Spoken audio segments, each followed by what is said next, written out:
sa lahat. Warm greetings and great vibes to all of you here today. How are we all feeling? Good? Good?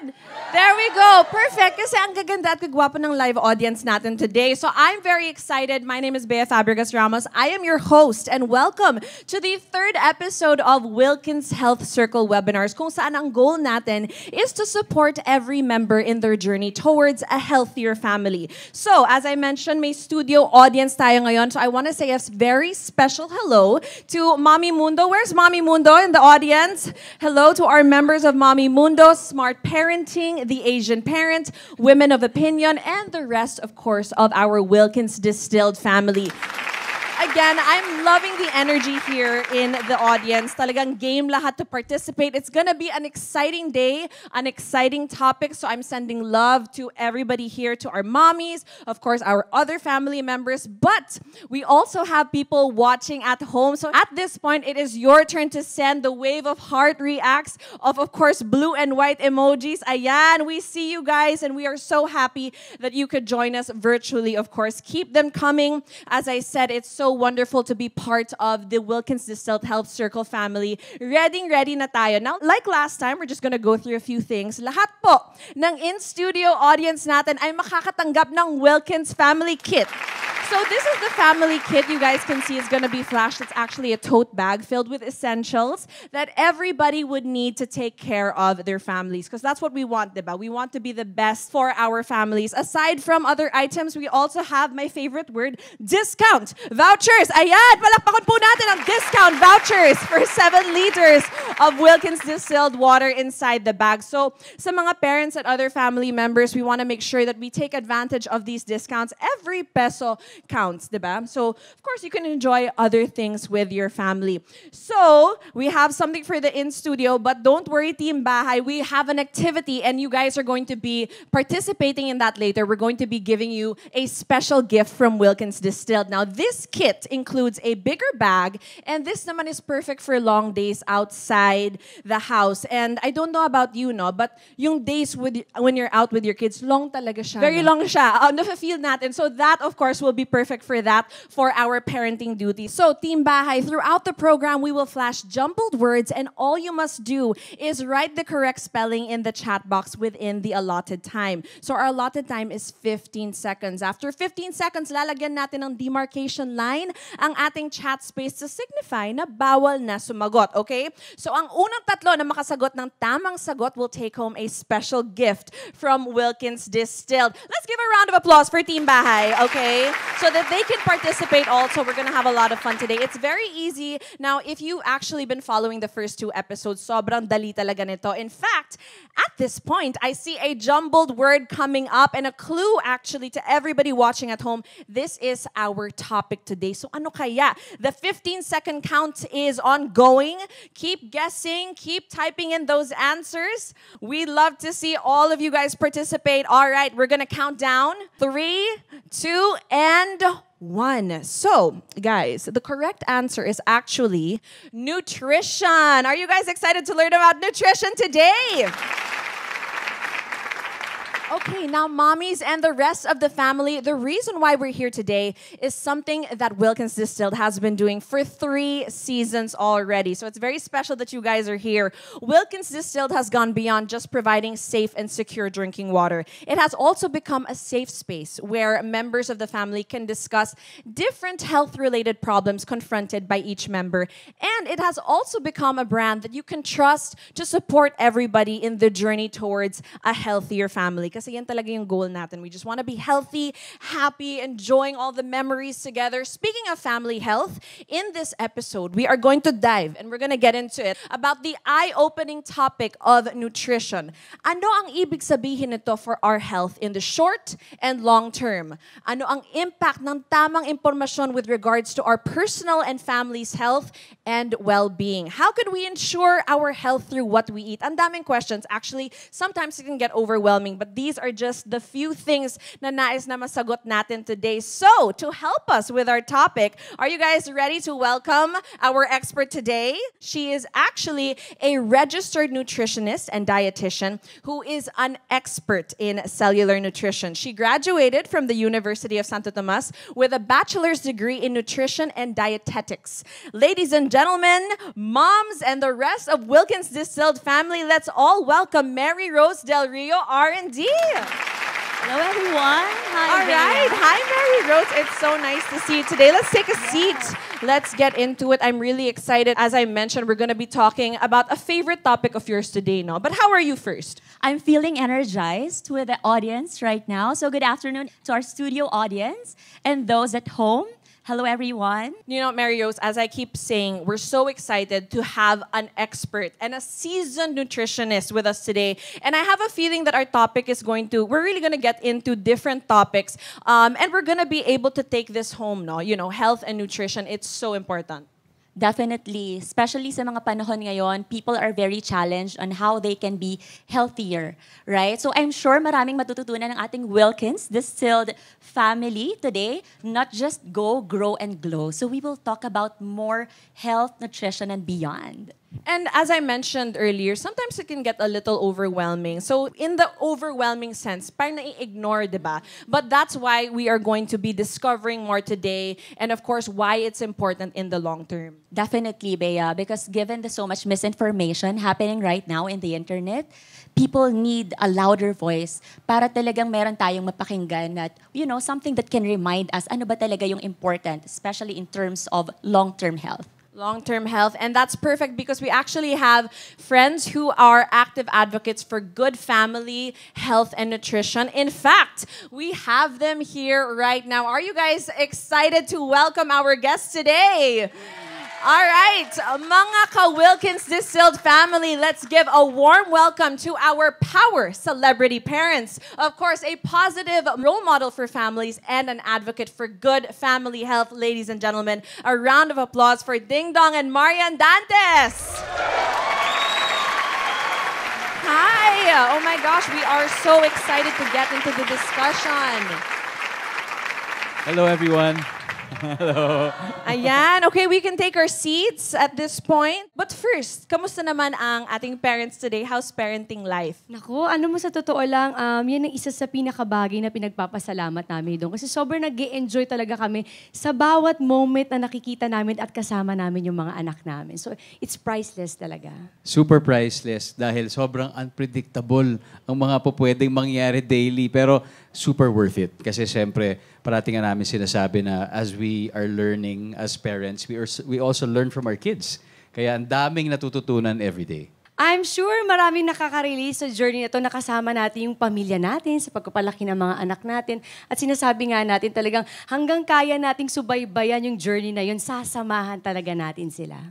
Siyempre, mahalaga din na kasama natin dyan yung pagpapahalaga sa pagkain ng bawat isang pamilya, di ba? Very important yan para sa amin. I agree with everything that we've been saying, especially what you mentioned, Marian. And our dear Wilkins family today, you know, made sure na papag-usapan natin ang topic that we can all really benefit from. So, sa mga kasama natin, of course, sa paghanda ng ating pagkain at tumitingin sa ating kalusugan, everyone, welcome to Usapang Nutrisyon.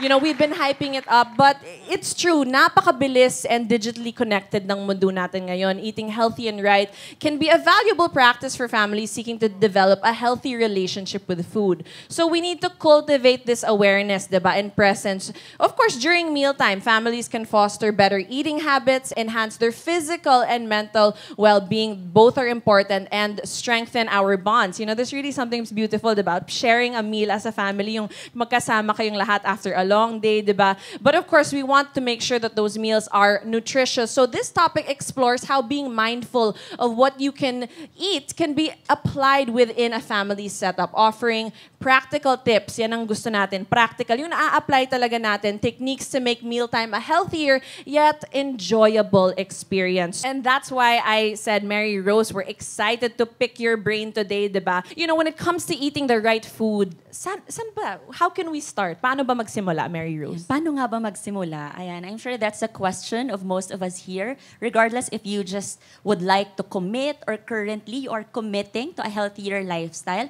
It's very important to revisit yung first advice natin, and that is, of course, start with your why. No? Kasi healthy lifestyle, commitment siya, decision siya. Right? So, and that entails you having a compelling why. Dapat may hugot tayo, guys. It's not enough for you to say na, sige, gusto kong maging healthy. Or sige, gusto kong magpapayat. Ganyan. Kailangan lagyan natin siya ng konting hugot. Why do you want to become healthier? Why do you want to lose weight? So, hugot such as, gusto mo nakikita yung anak mo na lumalaki siya, very healthy eventually. Gusto mo makita yung anak mo na may sarili din siyang pamilya. Or you don't want to spend yung mga sobrang mahal na medical expenses kasi sabi nga nakakaubos ng yaman. Magkasakit dito sa Pilipinas, tama ba? And I'm sure our power couple has also their personal reasons, right? Why is it that you would want to maintain your health? So, mauna. Hindi, nakakatawa si Dong, i-share ko sa inyo. Sa pamilya namin, siya talaga yung talagang health conscious. Talagang sa kanya kami nagdidepende lahat, how to be healthy, anong dapat kainin, anong dapat tamang inumin. So sa kanya lahat, palagi niya sinasabing, alam mo mahal, gusto ko talagang maging healthy. Bukod sa sarili ko, kasi gusto kong masubaybayan ng anak ko hanggang pagtanda ko. So yun ang rason namin kung bakit gusto namin maging healthy. Para hanggang dulo, nandun kami to support yung mga anak namin. Sa totoo lang, nag-umpisa yung sa amin. Gusto ko lang kumasya doon sa pantalon ko noong 26 years old ako.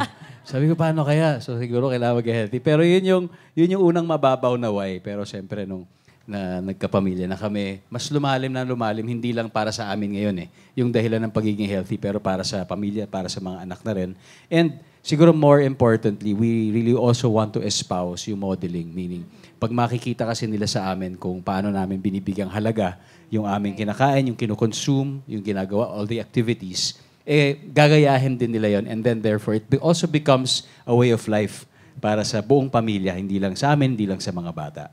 Definitely. Kasi tama yun parang tayo, sabihin natin sa mga anak natin, kain kang gulay, kain ka, tapos hindi naman niya nakikita na kumakain tayo ng gulay, di ba? So dapat sa atin pa lang, nakikita nila na, ay, mama's eating vegetables, I want to eat, I want to try also. So yun yung magiging dahilan niya na ikaw ang unang-una niyang modelo para gayahin ka niya. Actually, totoo yan kasi yung anak ko, magtutu pa lang po. Tapos parang mas interested siya sa kinakain ko. 'Di ba? Parang yung pag linalagay mo yung plate nila, parang they're like, okay, kakain na. Pero pag si mommy or si daddy yung kumakain, parang gusto niyang kumandong, he wants to be part. So at that point, at a young age of 2 years old, napansin ko na pwede ka na mag-model na, okay, ito yung nasa plate natin. Gulay, balanced meal. Yan yung why namin, Mary Rose. Oo. So I'm sure ang ating mga studio audience and those at home are also refreshing, no? Ano nga ba talaga yung why ko? Why do I want to be healthier?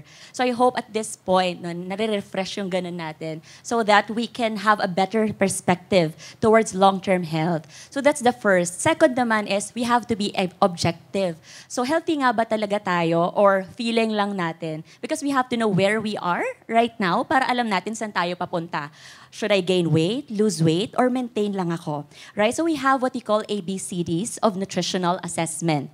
ABCD meaning A, it stands for anthropometric assessment. Probably for some, we have been hearing about the body mass index, the body fat percentage, even body water na may measure yan. B is for biochemical assessment. Yun yung nagpapa-lab check tayo sa ospital, executive check-ups, right? We get to see yung mga lipid profile natin, cholesterol, sugar. C is for clinical assessment. Yun yung mga signs and symptoms. Something na nararamdaman mo or nakikita sa'yo ng tao, things that you don't need to neglect.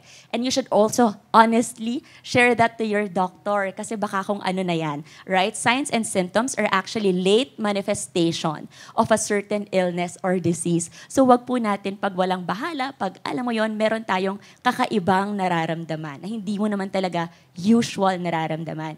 D, that's the last. It stands for the dietary assessment. It's for nutrition, which is actually our main focus for today. From there, you can clearly move forward with excitement and direction. And syempre, best with an accountability partner, right? Like our power couple here, or probably you can do it with your sibling or with a friend na talaga namang ka-fitness goals natin dyan. So when it comes to, having a healthy plate, 'di ba? I do know that our culture dito sa Pilipinas, alam natin na na mahal natin talaga ang rice. Hindi yan mawawala, 'di ba? So sometimes I know na 'di ba, rice is life nga. So sometimes ang rice it can be more filling, pero alam mo yung napansin mo na pasobra ka sa kanin, pero yung ulam mo medyo kulang. So like what are just a few tips that when it comes to making a balanced plate for everybody watching? Actually, may narinig ako dito kanina. Rice is life daw. Sino yung nakaka-relate dyan? Pero guys? yung iba na-confused. Sa taas ko ba yung kamay ko? At least this time, salamat sa mga ganitong, learning sessions, no? Nagkakaroon tayo ng clarity, right? So, rice. Well, bakit nga ba nauso ang rice, 'di ba? Because it's very basic here in the Philippines. Suitable yung ating climate and land to grow that. And also, yung mga provinces here in the Philippines, they boast about a particular cuisine, 'di ba? Like lechon, meron yan sa Cebu, sa Bicol, may Bicol Express, laing, and of course, masarap kainin ng mga yan. I am sure meron kayo mga favorite ulam that you cannot get away with it nang walang kanin, tama ba? Can you share it with our audience here? Nako, hindi pwedeng walang rice. Siguro mga dalawang cups. Pero dapat isa lang. Yung menudo ng asawa ko pag niluto niya, imposible. Wala. Actually, pwede rin with pandesal Pero pag kanin, mas kanin talaga. At white rice White rice. Kasi may black rice, may brown rice. Iba yung white rice Did you hear the ng audience nung sinabi, okay? Grabe yung menudo talaga. But how about you, Marian? Parang lahat gusto ko may rice. Parang totoo, pag sinasabi ko nga pag kumakain ako tapos walang rice, parang nalulungkot ako. Minsan may kinakain na kaming restaurant na hindi uso ang rice. So what we need to understand is that, ano ba talaga dapat yung laman ng plato ko every time I eat? How can I say to myself, okay, healthy yung kinain ko? Right? So, dapat meron tayong two things, the macros and the micro. Yan, yun yung parang, somehow, yun yung checklist mo sa brain natin. No? Okay, itong kinain ko may macro, micro. So, what are the macros? Basic, your carbohydrates, proteins, and fats. Though we just need to observe the quality and the quantity of your macros and micros. For example, yung carbohydrates natin, we have different sources of carbohydrates. Apart from rice, kung hindi ko mahilig sa rice, pwede rin naman na mag-bread ka. Mga rice substitute po yung tawag natin doon. And kung nag-rice ka na, ideally, pili ka lang doon either of the two. Na wag natin ilalahatin. As we understand yung mga ganong nutrition principles, actually, mas mafe-feel mo yung confidence na kahit kumain ka sa kainan or mag-eat out ka, you can do smart eating. Alright? And for your fat sources, we have the healthier sources naman, like yung avocado, yung tag-avocado ngayon, di ba? Salmon, and also observe natin yung healthier cooking methods. Meron na tayong mga air fryer, right? Mga sauteing, grilling, and also yung calorie counting, very important din yan, definitely. Conscious tayo that if you would not go beyond yung ating caloric intake per day, definitely hindi tayo magiging overweight. Ano ba ang ideal calorie count per day ng isang average Filipino dapat? Na adult Filipino? Yes. Male and female? Okay, male and female, no? So, it actually depends also, medyo personalized yung niya, depending on your height, weight, and your daily physical activity. But usually for women, sabihin na natin na nagre-range siya to 1/4 to 1/8. Then again, depende siya sa physical activity mo. Sometimes kino-customize natin. Pero kung athletic yung woman, and very grabe talaga yung physical activity niya, it can go more than that. For male, usually 2,000 calories pataas yan. So it's really balanced, di ba? Having that balanced meal. I think also may part dun yung overthinking, no? Yung parang lagi mo iniisip, di ba? Parang, okay, kailangan healthy. So parang in that effort na maging healthy, nag-overthink ka na. Actually, the way Mary Rose is talking about it, parang napakasimple lang pala maging healthy, di ba? Are you guys learning a lot? Because I really am from this discussion. Ito, I want to learn about vitamins. Kasi alam ko, meron tayong supplements, pero meron ding vitamins na nakukuha natin from food. So can you suggest yung mga, good food that have rich vitamins for us? Yes, good food that has rich vitamins for us, definitely and obviously, no, kita naman natin yan yung mga fruits and vegetables natin, in which usually kids, very challenging talaga sometimes, right, sa kanila. So para saan nga ba talaga yung vitamins and minerals? Usually, I'm asked by my clients and patients na, talaga ba kailangan yan umaga, tanghali, gabi? Well, para saan nga ba talaga yan? Vitamins and minerals are important to release the energy coming from your macros, right? So si macro, siya yung may calories. So ang tanong, pag pumasok yan sa katawan mo, how do you release that energy? Yung cellular metabolism na yan. So yung role ng micro nutrients natin, so they really go hand in hand. That's why hindi siya and or. It has to be always both. The macro and micro has to be bawat pagsubo, pagkain natin. Meal man yan, snack man yan, do I have a macro? Do I have a micro here? Kasi sino dito, sometimes you feel na after mong kumain, grabe, antok na antok ka, ganyan. So guys, no, food should make us feel energized, not tired. So it's actually a sign na, grabe, hindi tayo kulang sa tulog, kulang lang tayo sa vitamins and minerals. So how do you get it? Sa 9-inch plate natin, yun yung ideal, no? Kailangan kalahati talaga. Ito yung ideal. But of course, let's face the reality. Talagang sa kabisihan natin, no? Not all the time. But ideal, kalahati ng bawat plato natin, kahit anong luto yan ng gulay, okay yan. Or magsalad ka dyan. Yung simpleng lettuce, cucumber, kung if you don't have much time to prepare, konting minutes lang naman yan, right? So, and then at 1 to 2 servings of fruits. I'm curious, ano kayong paboritong lutong gulay ng ating power couple? French beans na Wow, French beans! Hindi, sobrang favorite namin sa bahay. Even yung mga anak ko, favorite yun eh. Although, ang paborito talaga ng mga anak namin, steamed broccoli, okay na sila. Even sa school yun ang baon nila. Pag yun, parang feeling na, woo, ang saya na nila. Ako, kangkong tsaka toge. Oh, diba?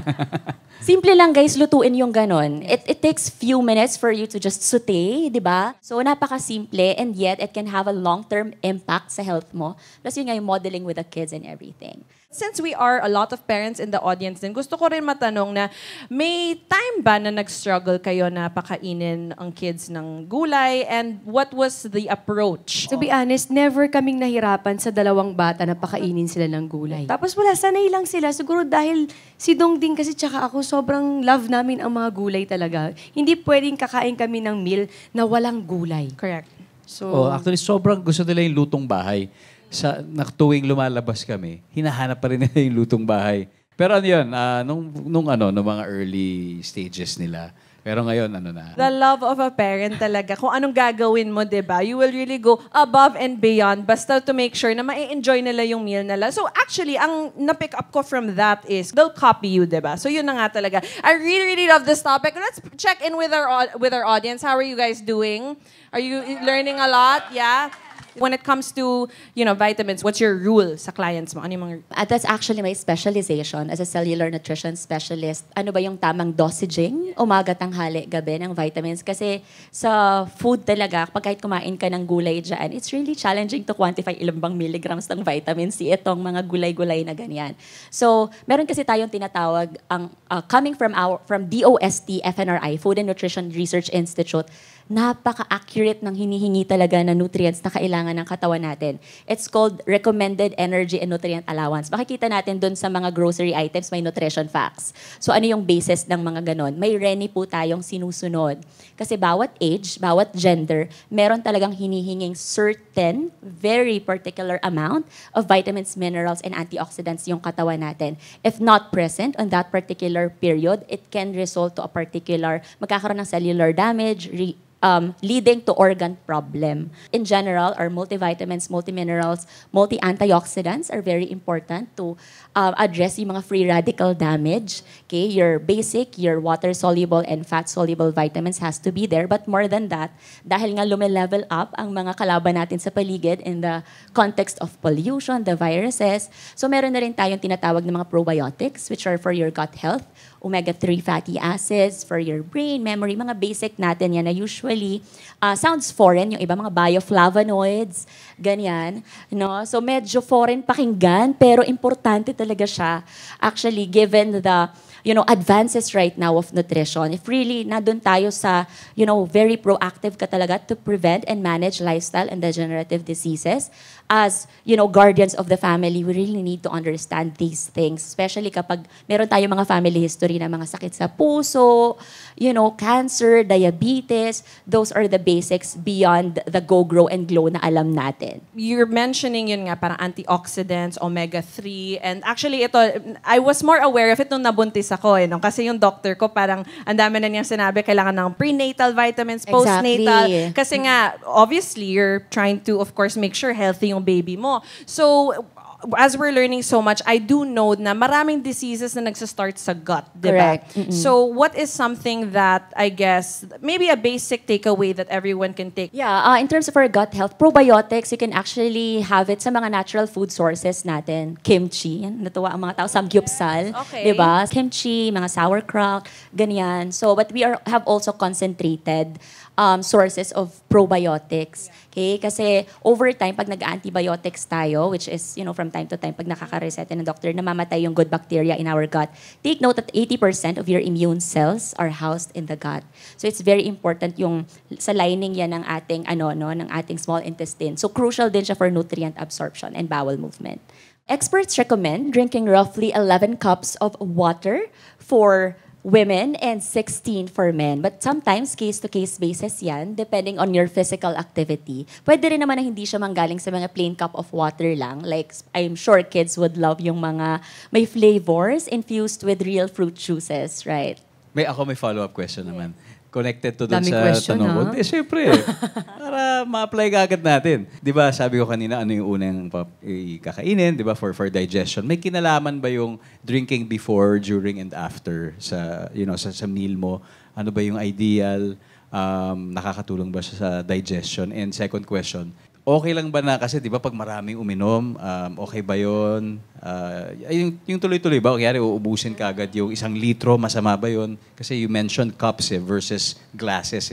So ideally, talagang in between, sips of water lang. Why? Kasi during digestion, meron ding mga acids na nire-release yung atin pong during digestion. So as much as possible, so in terms of pH level, ang water kasi is nasa around alkaline level siya. And inside our body, lalo na during digestion, may mga nire-release yung acids. So we don't want to dilute so much of that. Kaya it's not advisable na isang inuman dire-diretso. So, pwedeng in between, like for example, after ng 3, 5 subo, konting sip.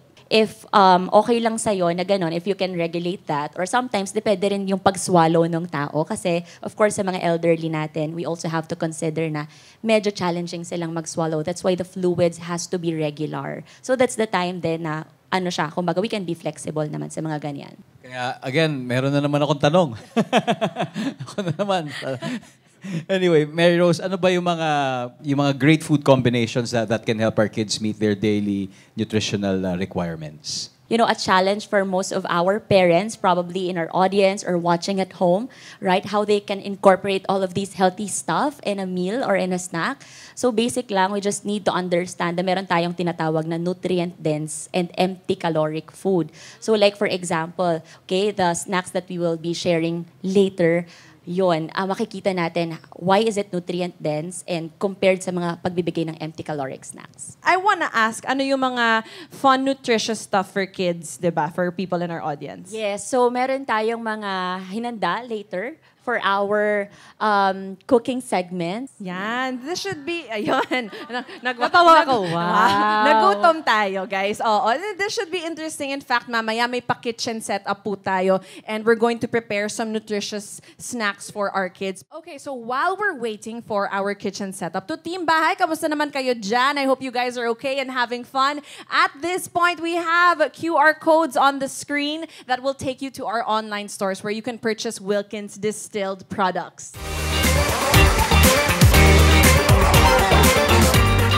Ayan, I think ready na yung setup natin for the next segment. Okay, by the way, guys, feel free to hydrate at any point in time because, we're going to be discussing creative ways for nutritious snacks and meals, diba, at this point. Are you guys ready? Ayan. Mary Rose, anong i-prepare natin today? First time kong ganito, may pa-kitchen setup. Yeah, so this is something fun. Also, you can invite your kids to join you sa preparation kasi talagang mas na-enjoy nila kainin yung pagkain if they are involved right after. Ayan. So, meron tayong something savory and sweet. Something na definitely masarap yan, nutritious, affordable, di ba, swak sa budget, and quick. Especially sa ating mga quick to prepare para sa ating busy parents. Sobrang ganda ng sinabi mo, affordable, quick to prepare, nutritious, and sabi nga ni Marian kanina, kailangan excited sila na iinganyo kumain. So, what are we looking at here? Meron po tayong whole wheat chicken empanada with vegetables. So, kesa yung regular lang natin na, dough ng empanada, ganyan. So, this time, we did mga healthier food substitutes. Ingredients lang. So, ganun lang guys, kasimple yung pagiging healthy. Alright? So, for our bread, meron tayong whole wheat bread. So, take note lang po natin, pag tumitingin tayo ng nutrition facts, let's not resist kasi napaka-importante talaga yan. There are a lot of whole wheat breads, but you need to check sa likod per serving, 5 grams per serving ba yan pataas. Because that's what you know kung high fiber siya. Alright? So, whole wheat bread. And then, syempre, instead of yung mga ham, bacon, as much as possible, we don't tolerate yung mga processed food at home. So, in here, we have fresh ground chicken na isosaute natin yan sa ating garlic and onion. So, once sauteed na siya all together, medyo luto na, ganyan. So, ilalagay natin yung ating eggplant, ayan, and mushroom. So, it's up to you na kung gusto mo mas minced yan or coarsely chopped lang, ganyan. So, like for their kids, diba? Yan, that's cheese naman natin. So, once naluto na po itong the chicken, yung talong natin, and the mushroom, isama mo na sila all together. So, ito kasi yung mga main filling natin. So, you have your cheese. Okay lang kahit hindi na po tayo magdagdag ng salt. Alright? Because yung cheese natin, may sodium content na rin yan. May alat na rin siya. Alright? So as much as possible, we want to minimize those little things.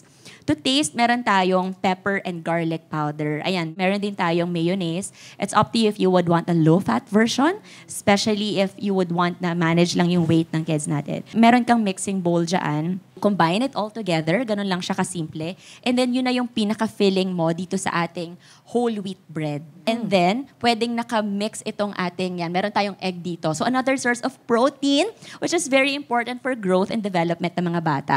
So, meron tayong dalawang protein source dito. Okay? So, the chicken, this one, the vitamins and minerals. Somehow, may konting protein din tayo sa ating cheese. You have your healthier carb source, whole wheat, yung bread siya. Sometimes, may mga kids na ramdam nila pagka whole wheat bread. But at least, kahit paano hindi nila nakikita. Ayan. So, diskarte lang guys, diba? So, and then of course, sa plating natin, you can show them na yan, may paletis tayo dyan. So, ito yung pinaka-finished product natin. Ang itsura niyan sila, magkapatong yung ating whole wheat bread. And then you seal it with fork.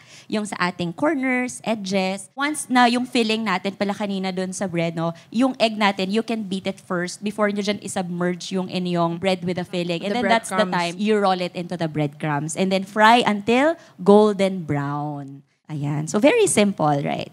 Ayun na nga, pwede na ba nating tikman? Definitely. Ang pinakahihintay natin na part, ayan, this time, our whole wheat chicken empanada with vegetables. And actually, everybody in the audience is going to try this as well. So ayan, pinapass around natin yung healthy Ayan, snack lang. natin. Ako din, I'm so curious, I want to try. Ayan, go ahead. Sige, I'll try that later.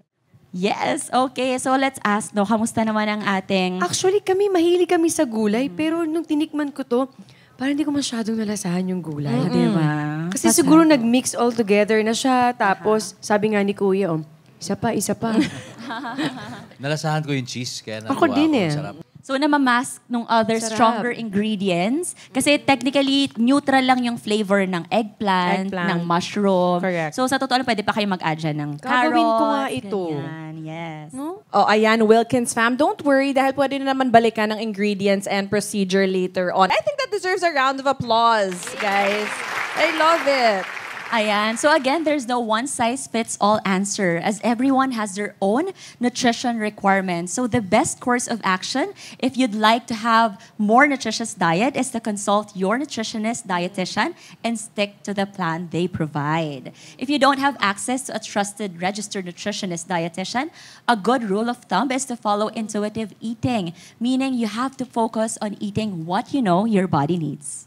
All right, sa ating Wilkins Distilled family here in the studio, we actually have more treats for you as a way of saying thank you dahil sinamahan nyo kami here today. So, that deserves a round of applause.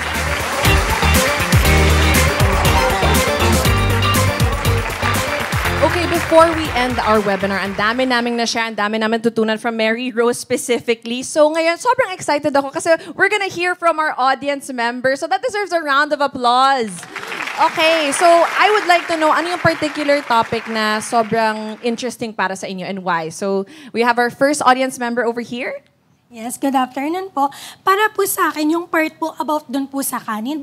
Because dati po, aware po ko na kapag busog ka, okay na po yun, di ba? Pero dahil po dito sa discussion na to, naging mas aware po ko regarding the proper nutritional balance po. Ayan, let's give her a round of applause. Thank you. Maganda talaga yung discussion natin sa kanin kanina, actually. A lot of insights. But how about audience member number 2? Hi, how are you? Hi, hello. Good afternoon po. So, yung sa akin naman, yung talagang na-pick up ko dito yung tungkol sa hydration. Kasi yung nakakatulong talaga siya na ma-deliver yung nutrients sa cells natin. And then, hindi ko rin po makakalimutan yung sinabi kanina na dapat pala sip lang in between doon sa pagsubo ng 3 to 4 na habang kumakain. So, yun po. Thank you. Love that. Gusto ko yung nakikinig talaga yung audience natin. Ang dami nilang learnings. Also, we have one more. Good afternoon po. Sa akin, yung pinakatumatak talaga sa akin is yung food should make us feel energized, not tired. Because isa kasi ako dun sa mga inaantok pagka kumakain eh. Pero ngayon, after listening to this learning session, mas naging aware ako sa mga dapat kainin at dapat gawin. Ayan, give yourselves a round of applause. Grabe. It was a fruitful discussion to say the least, and those are great insights. And sobrang happy namin na ang dami natin natutunan today. So I hope na ma-apply natin ito sa ating pamilya para siguradong healthy talaga ang lahat. And it's never too late or too early to start transitioning to healthier food alternatives para sa buong pamilya. So before we go, I think there is another jumbled word coming up to our online audience. So let's get ready. Here it is. As I mentioned, you have 15 seconds to answer to take home a special gift from Wilkins Distilled. So, as the timer is ongoing right now, related po yan sa diniscuss ni Mary Rose earlier. So, as I can see, lahat tayo nakikinig. So, you'll know this answer really, really quickly. So, just keep typing in your answer. 3, 2, and 1. The answer is vitamins. There you go. Congratulations to those who will take home Wilkins Distilled special gifts. Now, of course, always check your messenger as our representatives will reach out to you soon. I'm sad kasi patapos yung episode natin, guys. Para tayo magchikahan, about this topic. As in Mary Rose, you said nga na, it's a broad topic, but we're so thankful, of course, to Marian and Dingdong for sharing your insights. Can we give them a round of applause?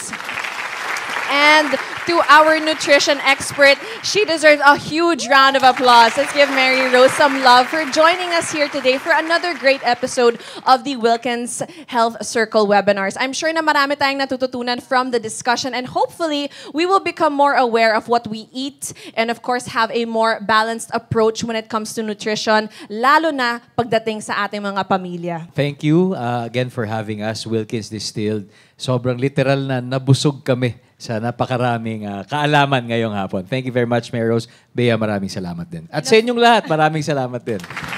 Ayan, syempre remind ko lang sa mga parents and sa mga pamilya na laging kumonsulta sa mga experts pagdating sa kalusugan ng inyong pamilya. Tama, always trust the experts. That's correct. We really need to be more cautious and consult with a professional. If meron kayong pagdududa or concerns about a particular topic, it's best to consult with a professional such as doctor or registered nutritionist, dietitian, expert sa mga fields na concerns po natin to get accurate and reliable information.